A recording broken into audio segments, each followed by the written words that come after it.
Neste módulo, nós vamos falar de uma coisa fundamental dentro da usinagem: a ferramenta de corte.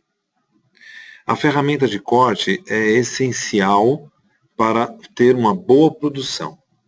Se você tem uma excelente máquina, sem vibração, sem folga alguma, super eficiente, mas não tiver uma boa ferramenta, a sua produção será deficiente. Não importa qual operação você tenha, precisa ter uma boa ferramenta ao seu lado, de forma que ela possa atender a sua necessidade. E existem várias no mercado, mas vamos falar de uma maneira geral. Houve uma evolução natural das ferramentas de corte. Inicialmente, as ferramentas sofreram um processo evolutivo ao longo do tempo, de forma que, de acordo com a necessidade do ser humano, foram se desenvolvendo as ferramentas. Inicialmente, logicamente, eram manuais, e aí, com outros adventos, vieram as máquinas para poder melhorar essa produção. Foram desenvolvidas ferramentas mais duráveis, mais eficientes, que trabalhavam de uma maneira que pudesse produzir com maior produtividade e maior qualidade naquele processo. Daí, então, vieram melhores geometrias para as operações de corte, materiais com maior resistência e durabilidade, materiais compostos, podemos falar até mesmo do metal duro, mas existem outros também, que existe uma composição dentro deles. E depois disso, ainda a modularidade e a intercambiabilidade, para melhor produção. Então, quando você consegue modular e intercambiar a sua ferramenta, você é mais produtivo. E tudo isso veio no decorrer dos tempos. A principal característica de uma ferramenta de corte, ela deve apresentar dureza a quente e ter resistência à área química. Porque dentro da usinagem você tem calor, você cria ali um ambiente propício para reações químicas. Então ela precisa ser dura a altas temperaturas e ao mesmo tempo não ter tanta reação química a tudo que está acontecendo ali. Então, nós temos aí um histórico, quando foi desenvolvido o aço rápido. Antes disso, era o aço ferramenta ou materiais endurecidos para poder fazer o corte da nossa ferramenta. Como vocês podem ver aqui, é o material que tem maior tenacidade.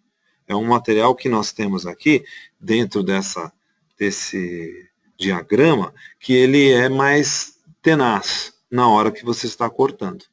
Então, você não consegue desenvolver grandes velocidades de corte, mesmo porque quando você aquece muito ele, a velocidade de corte ela tem uma grande interferência na temperatura do material.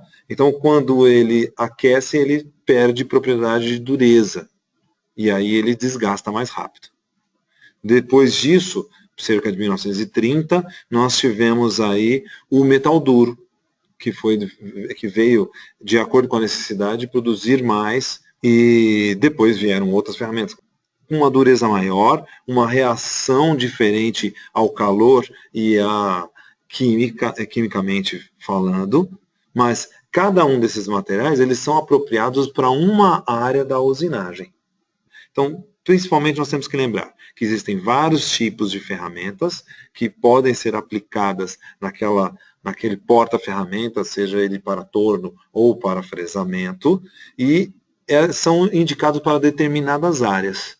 E essas ferramentas existem geometrias, existem formas de serem feitas para que possa atender à sua necessidade dentro da sua fábrica. Basicamente, quais são as características básicas da nossa ferramenta? Então, nós temos um ângulo de saída, um ângulo de cunha e o ângulo de folga. Então, como podem ver aqui, o ângulo G, vamos chamar de ângulo G, é o ângulo de saída. Então, é esse ângulo aqui. Se não ocorrer esse ângulo, imagina só que ela fosse aqui uma ferramenta quadrada, você poderia até mesmo ainda continuar fazendo a usinagem, mas você teria um esforço de corte muito grande. Então, ela vai influenciar diretamente sobre a direção do plano de corte. Aqui no ângulo de cunha B, que seria o quê? Justamente essa espessura, que é esse ângulo da ferramenta. Então, ela cria aqui uma cunha para você poder fazer a usinagem do material. Depende muito do tipo de material, da peça da ferramenta, do tipo de serviço que você tem, isso pode variar. E o ângulo de folga é aqui. Se ele não tivesse um ângulo de folga, ele ia ficar batendo aqui na sua peça. Mesmo que fosse um fresamento, aqui está representando um torneamento, mas o princípio é o mesmo. Então, assim, é menor para materiais mais duros e frágeis, e maior para materiais mais dúcteis. Então, você cria aí essa situação para que possa ter melhor corte. Também não pode ser muito fino esse ângulo de cunha, de forma que pode ter ali um rompimento da ferramenta. Então, tudo é estudado e a ferramenta adequada para aquilo que você vai fazer, você tem melhor qualidade na sua usinagem. E aí vem os formatos das ferramentas. Esses formatos de pastilhas, de ferramentas, ele está ligado totalmente à ISO, às normas ISO. Então, existem pastilhas quadradas, redondas, com formatos bem definidos, né, romboidais, triangulares, trigonais, com furos, sem furos no meio, que passam parafuso, que passam um pino. Aqui vocês podem ver que existem ferramentas que ficam com um ângulo de 90 graus, outras têm um ângulo menor. Então, tudo isso é para poder fazer uma produção melhor e com maior qualidade. Então, nós temos que escolher corretamente isso para poder ter uma melhor usinabilidade dos materiais. Como esse curso é inicial, para iniciantes, nós não vamos entrar nesse aspecto de escolha e para onde ela é direcionada. Num curso posterior, nós vamos poder falar sobre isso. Então, existem vários tipos e formatos de ferramentas, tanto para as áreas de torneamento, fresamento e outras áreas também.